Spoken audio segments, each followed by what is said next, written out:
নমস্কার, আপনারা দেখছেন টক টু বাংলা। আমি অভিষেক রয়েছি আপনাদের সঙ্গে। কালকেই কিন্তু আগামীকাল ৪ঠা জুন কিন্তু ভোটের রেজাল্ট বেরোতে চলেছে। সেই সংক্রান্ত অনেক খবর তো আপনারা দেখছেনই, কিন্তু এই সংক্রান্তই অন্য ফ্লেভারের একটা খবর আপনাদেরকে আজকে বলবো। কিন্তু তার আগে অবশ্যই কিন্তু টক টু বাংলার ইউটিউব চ্যানেলটা সাবস্ক্রাইব করে নিন এবং প্রত্যেকটি ভিডিও কিন্তু লাইক শেয়ার কমেন্ট করে ভরিয়ে দিন। কি সেই খবর আজকে যা নিয়ে আমরা অন্য ফ্লেভারের খবর বলছি, যে আগামীকাল তো ভোটের রেজাল্ট, কিন্তু সেই ভোটের রেজাল্টের ঠিক আগে অন্যদিকে আমরা যদি দেখি যে বাঙালির অত্যন্ত প্রিয় খাবার কিন্তু মিষ্টি, এবং শুধু বাঙালি নয়, বাঙালি অবাঙালি সমস্ত মানুষেরই কিন্তু প্রিয় খাবার মিষ্টি। এবং সেই মিষ্টির কারিগররা কিন্তু রীতিমতন হিমশিম খাচ্ছেন।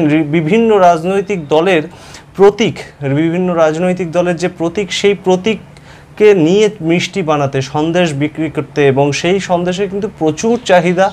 এবং দক্ষিণ কলকাতার নলিন চন্দ্র অ্যান্ড সন্স যে দোকান, তারা কিন্তু এই মিষ্টি মূলত তৈরি করছে। এবং বিভিন্ন রাজনৈতিক দল, যেমন বিজেপির যে প্রতীক পদ্মফুল সেটাও আছে, এবং তাছাড়া কংগ্রেসের হাত চিহ্ন, সিপিআইএমেরও কিন্তু কাস্তে হাতুড়ির যে চিহ্ন, সেই চিহ্ন দিয়ে মিষ্টি তৈরি হচ্ছে। এছাড়া কিন্তু তৃণমূল কংগ্রেসের জন্য স্পেশাল মিষ্টি তৈরি হচ্ছে চকলেট ফ্লেভারের ছানা দিয়ে কিন্তু তৈরি হচ্ছে তৃণমূল কংগ্রেসের জোড়াফুল প্রতীকের মিষ্টি।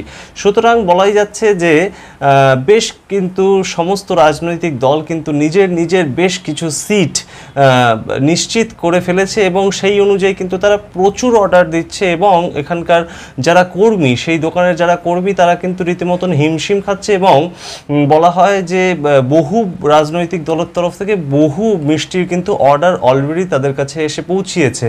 এক একটি মিষ্টি তৈরি করতে দোকানের যারা কারিগর, তারা জানাচ্ছেন এক একটি মিষ্টি তৈরি করতে প্রায় আধ ঘন্টা থেকে ৪৫ মিনিট পর্যন্ত সময় লাগছে। এবং প্রত্যেকটি সন্দেশ, এক এক পিস সন্দেশের দাম কিন্তু রাখা হয়েছে ৯০ টাকা।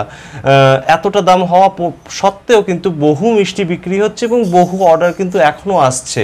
তাই মিষ্টি মুখ কোন দল করে শেষ পর্যন্ত, কার পাশা মিষ্টি মুখ করায়, কাদের কর্মী সমর্থকরা এবং কাদের ভোটাররা আনন্দে মিষ্টি মুখ করতে পারে, তাদের প্রার্থী জেতায়, সেদিকে কিন্তু আমরা নজর রাখবো। কিন্তু মিষ্টিমুখ বাঙালির কিন্তু সব সময় যে কোনো অনুষ্ঠানেই খুব আনন্দ দেয়। সেই অনুযায়ী কিন্তু আগামী ৪ঠা June BJP, Trinamool Congress, CPIM এবং কংগ্রেস প্রত্যেকটি দল কিন্তু তাদের মতন, তাদের নিজের চিহ্ন অনুযায়ী, নিজের দলের প্রতীক অনুযায়ী মিষ্টি তৈরি করার অর্ডার দিচ্ছেন। আপনারা দেখতে থাকুন টক টু বাংলা এবং অবশ্যই সাবস্ক্রাইব করুন টক টু বাংলার ইউটিউব চ্যানেল। ধন্যবাদ।